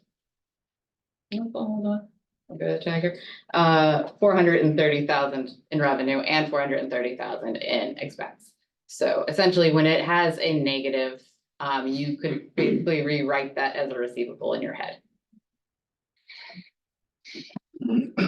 And I go back through prior year, that would have changed it 6% up this year in payments, or 6% down. So we would be 6% down. Okay, and then I guess that can go to the next one. Error metrics, and again, I'll keep this short and sweet. So Error metrics will end their term having made a little over $2,000 this year in net income, which means that their fund balance is essentially unchanged from the audit. Their cash levels are essentially unchanged from the audit. And basically it's static, pending some sort of some write-offs for AR potentially, or an unforeseen bill. So it is, the money that's in there should all come. So is there a problem transferring funds before we know that we're not gonna have, can we charge that to the general fund then later? So say a receivable comes in yeah. 6 months, we can just go ahead and charge that to the general fund? Yes. Okay. Yeah, that would not be a problem. And it would be expected and repeated. Government likes when you pay your bill. Well, I was just wondering if we need to keep that, I was just wondering if we need to keep that fund open Oh, no. until then. Yeah. Okay. All right, and that was the end of the presentation, unless there are further questions or concerns. Yeah, okay. So, generally speaking, it looks like everything's going fairly well and there's plenty of income, et cetera. So how did House Bill 3229 impact it, and how are we going to, we know there was discussion in regards to the 83% increase in fees that we're charging this last year, and how that's impacted us. And we talked about how it's impacted our permit holders, and what is LRAPA going to do anything about that? If anything, or are we just going to collect the money because it was given to us? So you're talking about the fees that we can charge for Title V permits specifically? House bill. We have to follow that, so those, our fees are that. I know that. And the fund was in huge crisis last year, so the increase in funds actually helped stable it out a little bit. Which I think is kind of maybe why the prior people didn't do anything, because your ending fund balance was like $50,000, so it was in a huge crisis, so. That bill actually helped stable us out. I realize that. Okay. I'm very familiar with the history. So then, but So- we are asking for what we're doing for next year's budget? What I'm you confused by said- your question, sorry. Your statement was that we have to charge that, and I know that, Right, but there was also conversation in regards to just because it was put in place, is it something that Have to do. we have to do? We have to do it, but we have the opportunity to literally rebate some of that back to our employers. Our private industry employers, as opposed to saying, oh, this is awesome, perfect for us, let's spend it. so I didn't know anything about that part of any conversation for It's rebates, I pretty- wasn't that's why I here. brought it up. So, but at this point, for looking at the budget and the history of the Title V. That was not been a discussion that we as staff have had to do any rebates Right, it was back. per you. Right, but I mean, even currently, right now with what we're looking at, I mean, nobody's mentioned any of that. And I didn't think, well, I mean, I'm being a little bit crass here, but I didn't think there would be that conversation because it's a public agency and it's public employees and there's money coming in. There's normally never any conversation in regards to, do we need to collect that much? And if we have that much coming in, what should we do? What is the right thing to do? Because that bill literally was to hire 10 extra staff members for DEQ and to increase fees. So if I could jump in here, I mean, as part of my questioning, it sounds like these folks are trying to sort out what has been, and it sounds like what has been has not been ideal. So, you know, what we need to do first, in my opinion, is really establish what methodology we're gonna use to establish, you know, a fair fee for each of these funds. Then we can establish, well, is this too much money or not? And at that point, if it is, absolutely, I support kicking back a percentage, you know, based on what we figure is, you know, comfortable with contingency built in and we're able to do back to our permit holders. I'm totally good with that, but it sounds to me, we're not at that place. So I would say, first off, we need to stabilize the fund. The fund is not stable. It is high at risk. This increase is gonna help secure that fund. So I don't see where there will be room, but after we finish that, and then the second piece of that is I would have to seek legal counsel if that's even an option, because I wouldn't touch anything like that without affirming in that. But for the history and the future of that fund, I think the fees are gonna be helpful, and keeping us stabling us back out to a safe place. So it's nothing that I'm not opposed to having a conversation, not in 25 fiscal budget, but after that, because it's gonna take a little bit, especially with the new forecasting models, before we can have those kind of conversations. But in the interim, 17 Title V companies have left Oregon. And so. You mean the state itself? Yes. Oh, wow. And so we can sit here and talk about it for the next couple of years. In the meantime, we're gonna have industry that are gonna continue to leave because of 83% permit increases. And we sit here going, hey, this is awesome. We've got some revenue. We're gonna find some stabilization and move forward. That's great. But at some point, it's gonna tip back again.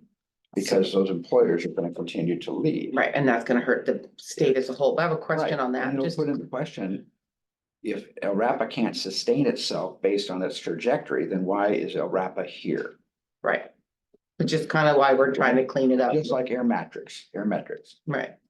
So I have a question on that, though. Maybe I misunderstood. I thought the increase in the fees this year and for next year was a one-time, and then it was bipolar, or a flat number going forward. Is it gonna be 83% every single year? It's not an increase of 83%, it's an increase of today's prices from last year. Okay. Up 83%. And then they're Right. gonna go into a projected increase, COLA increases, whatever cost. Oh, okay, okay. So it's a huge impact. Okay, because it's a coal increase. That's what I thought. I was like, wait, is it 83 every year? That's I terrible. spoke as far as I shouldn't use the word COLA. They anticipate increases based on increased costs, Okay, which is typically operational, which is typically personnel. It's based on CPI. Yeah. okay, Well, okay, that makes sense to me. Well, I would say though that just based on my brief tenure with as a board member, that the previous administration of the agency probably didn't have a real good handle on what the Title V program really cost. Right. And frankly, I know I know you're concerned about permit fees, but in my experience, a company deciding whether they're going to move to another state has to do a lot more than with just permit fees, because that's a very small portion of a. Well, I didn't say. I know, because, I'm I just saying know, it's but just one more straw. you implied that, and I think there's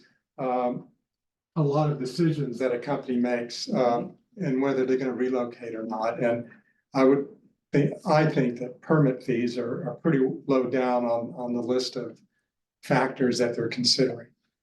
But it remains though that DEQ and LRAPA was not able to charge enough in permit fees to cover the cost of administration of the program. It needs to be self-sustaining, and I think, one can argue what the number was, but definitely the agencies couldn't charge enough to cover the cost of administering the.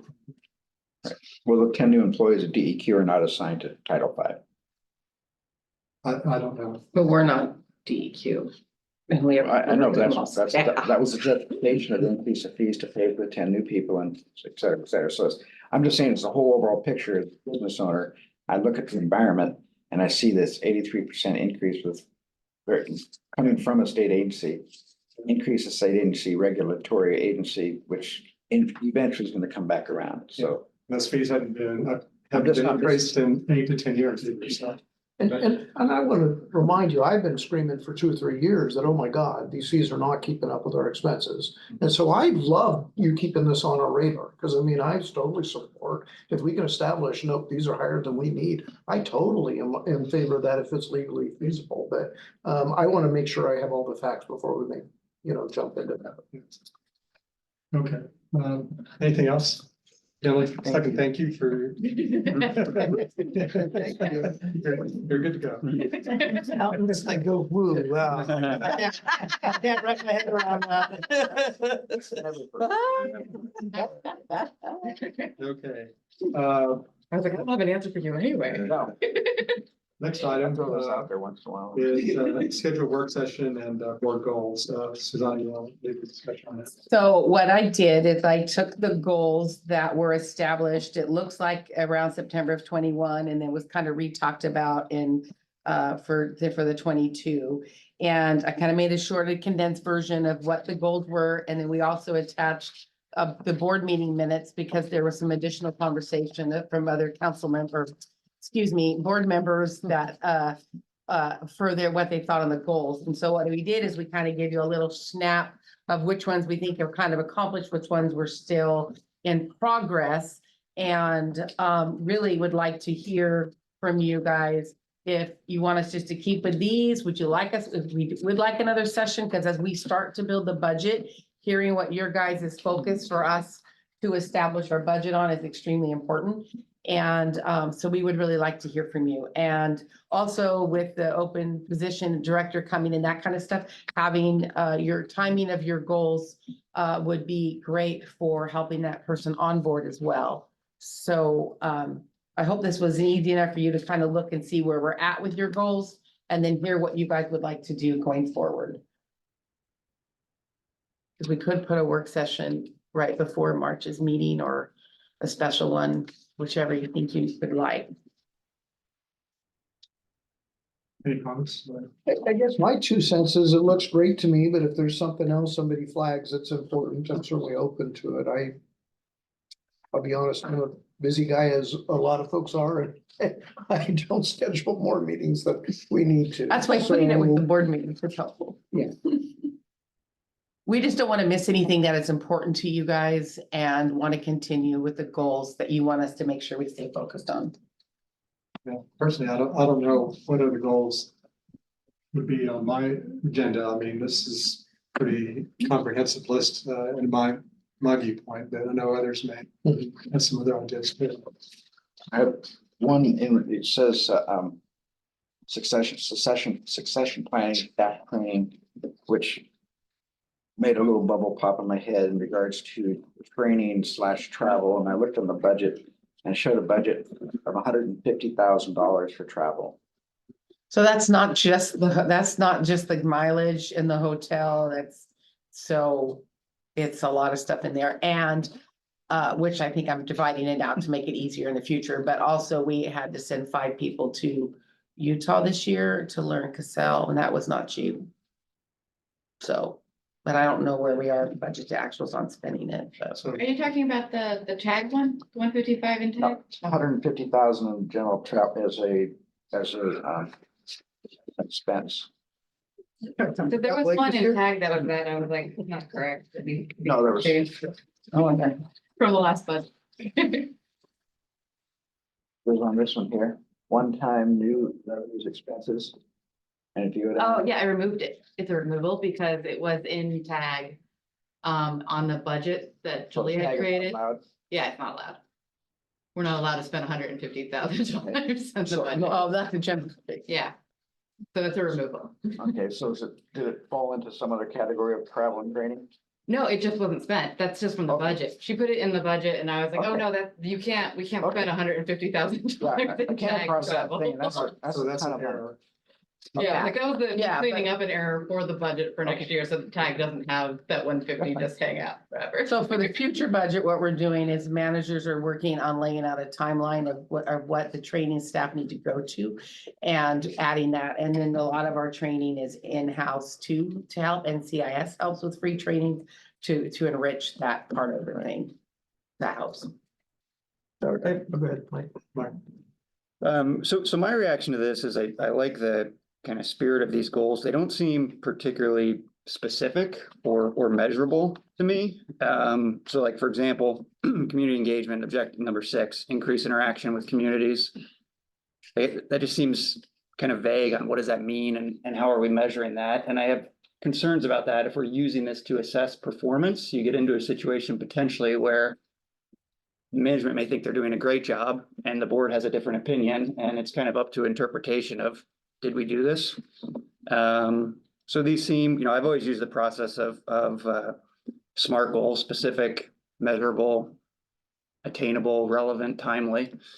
And these aren't that measurable. So that's, I would love to see these made more specific so that there's less gray area and less kind of room for interpretation and everyone's on the same page of whether something's on track or not. So is that something staff could do? I think we could write, if you want these exact same goals, is what you're saying, except for like the website and stuff, we kind of done that. We could rewrite the measurable pieces in it and then you guys could approve it instead of a board meeting, or you guys could do a meeting and decide how you want to write them.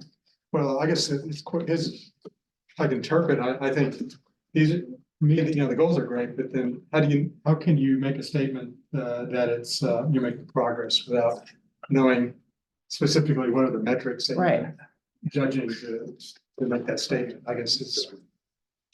And I'm happy. The SMART goal. Yep. Yeah. And as us and the staff are happy to rewrite and put what we think would be measurable for what your guys is, what we thought your measure was looking, because I don't know for your measurement that you were looking for, and then you can. Well, you made a statement in there that you're making progress, and so I guess really the question is, what are you basing that statement on? You must have something in the back of your mind that's, Well, I do. We're trying to add more places for public tables to be at. We started meeting with the cities that are our partners on. So you could list. So I am doing those things. So you could list those. And then you could make the statement that, as far as like public events, you hit a goal of. Yeah. 10 public events and you've been to 12, or whatever. Sure. Like goal number 5, website redesign, like that's pretty measurable. We did that, right? There's a new website, like not a whole lot of pretty clear, like that was a check mark and done. So that would be, anyways, that would be my feedback. Okay.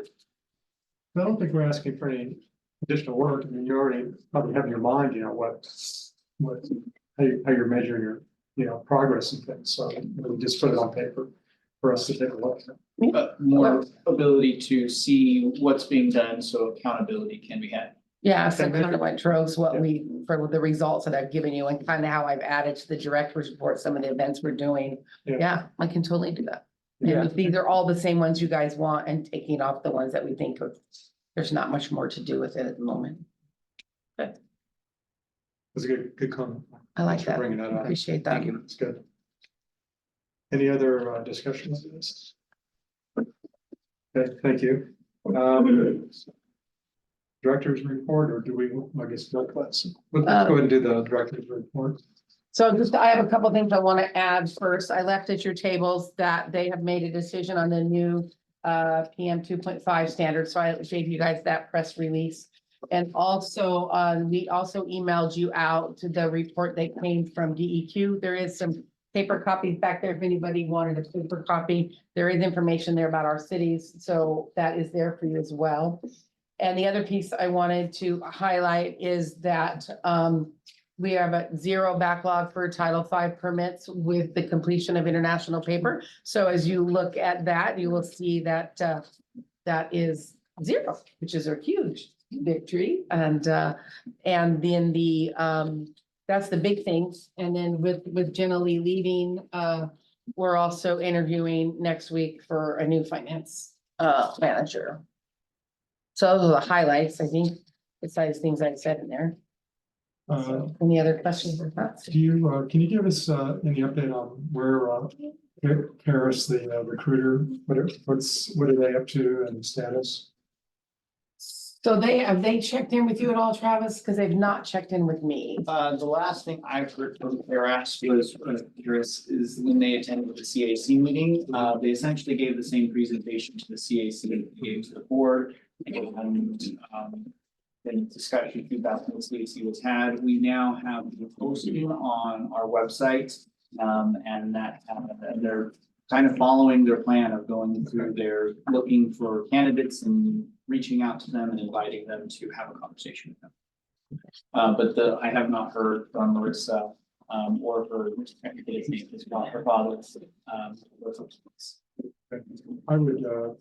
I think it'd be useful just for them to check in periodically, see how it's going, rather than monthly or whatever. Okay. I just like to have my fingers on the pulse, if you will, to see how the recruiting is going. Just given our last go round on this, where we didn't know about candidates, and so I'd be curious to see how that. And I'm unsure how much interaction they have been having with Brian throughout. I know that there was discussion that they would reach out to Brian in periods of time, but he's not here to speak to that. Yeah, originally that was the thing. He hasn't mentioned anything to me about that specifically. So, about he not do can do.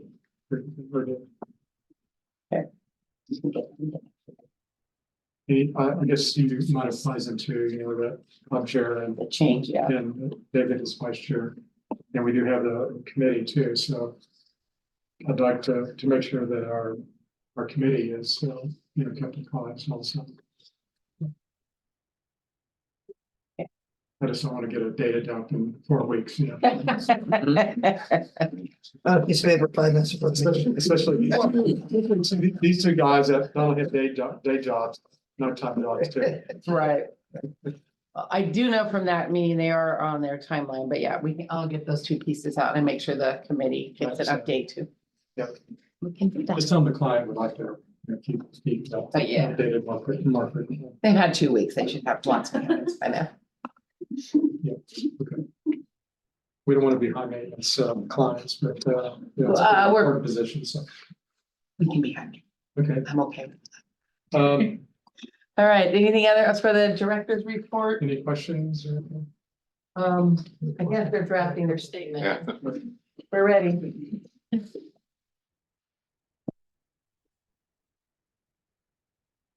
We're ready for you. Okay. All right, thanks, guys. Thank you. I may not have the goals lined out for you by Marches, but what I could just send it, but I will. I have all of Great. that. You can see on our walls, just while we're waiting, all this is us getting the policies, the part of the goal redone. So this is staff's input and the little tags are the priorities that we think, so we're starting to revamp every single one of our policies. Yes, I got the rules, I did the Mad Libs thing, so that with Max's help, was filled in the rules, numbers, but I want to know if we should probably I'm gonna print this off for board members to refer to while he's. Can we go make copies really quick? Yeah, make copies, I think that would be good. Okay. Thank you. Everybody? Yeah, good luck meeting people. That's Google Sheets. I'll apologize in advance if I was trying not to make it sound too legally, but. But you can't help it. There's a pair or two, there are two that crept in. I'm not gonna that. Blake, you've already been found guilty and convicted. It's hard to change one thing. I used to be a public defender. That was how I got started in law, and I can tell you what. It shows. Oh, I hope not. It does. I saw my clients that were like. Okay. So there was no amount of legalese that was going to help. We're with the public and we probably need to So Blake, I got 31 years as a deputy. Okay. So like I said, it shows. Wait, that's bad. That's not bad. Okay. That's not bad. No, it's good. I know a ton of public defenders Yeah, it was actually. and prosecutors. I was down in, I was practicing down in Roseburg where, and Alex Gardner was one of the. Oh, Alex. Alex was one of the DAs. And Oh, yeah. I love working with Alex because he was the guy who would cut your client a break if he showed remorse. Which, so, naturally I told my clients, if you apologize. Right. You apologize and you show remorse, the Yeah. DA will actually recognize that. But, I remember we had an in custody client once where it was I don't know, some kind of burglary or something like that. And we were both in there waiting for him to get brought in from in custody and the judge hadn't come in yet. Alex said, so Blake, did you meet with Mr. So-and-so? And I said, yeah, I met him in custody just a little bit ago. He seems like kind of a nice guy. And Alex said, he's not a nice guy, he's a thief. A robber. And he said, oh, I'm sorry, Alex, I forget that your guys, you tend to gravitate more toward the violent assaults. Yeah. It sounds like those are your people. Yeah. He looked at me for a second, then he laughed. So Yeah. he was a good guy. I really liked No, him. Alex did good up there. Yeah, I think he went back to being a state trooper or something. Well, no, he came over as a DA, Yeah, he became the DA. but he didn't go back, he didn't go to state. Back to He didn't go back Alex. to being a police officer? I don't believe so. Jared, I'll email this to you. Go ahead. Yeah. Go ahead, Blake. Thank you. Great, so I went ahead and wrote this, I can read it, or one of you guys can read it in, I think we should probably read the proposal. What it is, there's a proposal that has the findings in it. And then each variance I broke out, and Max was good enough to give us the numbers and let us fill in the blanks. Joe has that copy with things written on it. Once everything is read in to the record, I think you just need to go back and then have somebody move to pass each one in sequence. And if you have any questions, obviously, take a look at it, let me know if you have any questions. Good to me. So I'll go ahead and have it read into the record. I'll go ahead and read this into the record, then make the motion afterwards to pass it by proposal number. If that's fine with everybody in the chair. It is. Okay. So under findings 01-0208, which I'll make separate, move separate, make motions to separate those, but anyway, I move that the board adopt. I'm not gonna make the motion to move right now. No, you. I'm gonna just read into Read it the, straight in. And also, I want to say that I called it, I just gave some number in these things. Right. 0208, but at the top, I put a 24 on it. right, I saw that. You can do whatever. That's why I did a skip on my boy. I went, Yep. So just go down and do the proposal Yep. findings, read the proposal in first. And then I would read the variance. and actually, we don't even to enter a number. We could just make a motion and then that would be approved. Yeah, that's Okay. actually fine. So The city of Springfield experienced a significant ice storm in January 2024 that caused significant damage to properties in the city and hardship to the city residents from fallen trees, branches, widespread damage to commercial and residential building structures, substantial quantities of wood debris, loss of power, obstruction of roads, driveways, and public spaces. And the state of Oregon issued a declaration of emergency for parts of the state impacted by the ice storm. And the city of Springfield issued a declaration of emergency for the city until February 27th, which the city at its discretion may extend based on its assessment of circumstances that may justify system extension. That relief from strict compliance from LRAPA rules regarding the burning season and outdoor burning of green wood is necessary to protect the public health and welfare, and that strict compliance with these rules is inappropriate because the storm and its impact was beyond the control of the residents of Springfield, and that the damage and accumulation of woody debris caused by the ice storm present an exceptional burden on the residents and businesses of the city of Springfield, and other alternatives are overburdened and not readily available to a significant number of city residents. And the impact of the public health and welfare during the emergency exceeds the impact thereto of a variance with rules under consideration.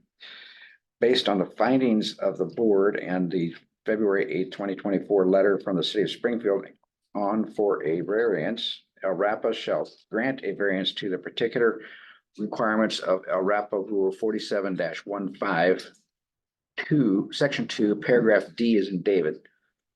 Residential property owners located within the city of Springfield regarding outdoor burning session length, permitting outdoor burns compliant with the Springfield Fire Code from today's date to March 1st of 2024.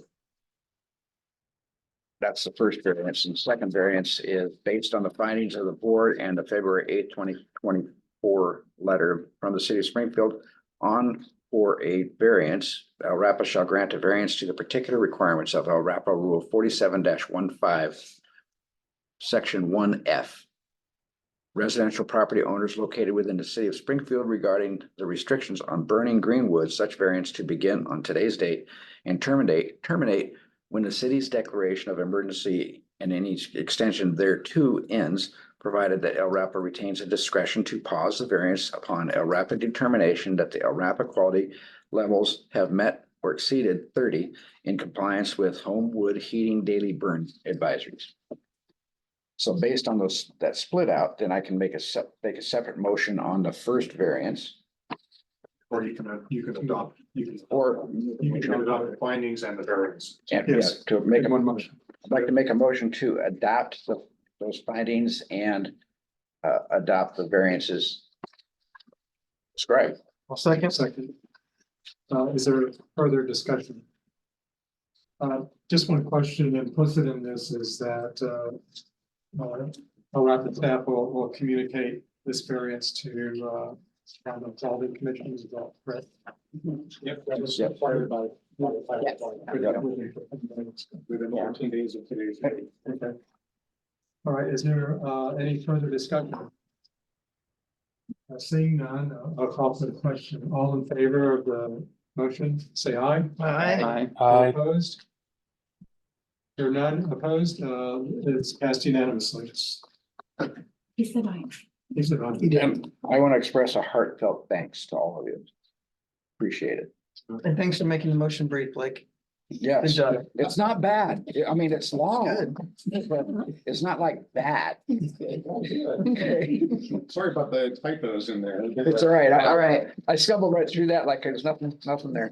Great, honestly, you're fired. Is there Glad we can. anything else for this meeting? Here, motion to adjourn.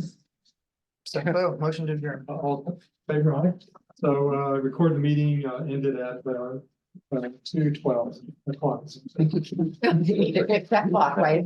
Yes, you did. So I'm gonna walk. I'll still email it to you, Jared, so you can. No worries. Thank you. Jared, thanks, Jared. Thanks. Thank you guys. You bet. You can tell Joe's used to reading children's books at the library. Go away, Jared. See you guys. So I would make sure LRAPA has a copy of that for the records and. Yeah.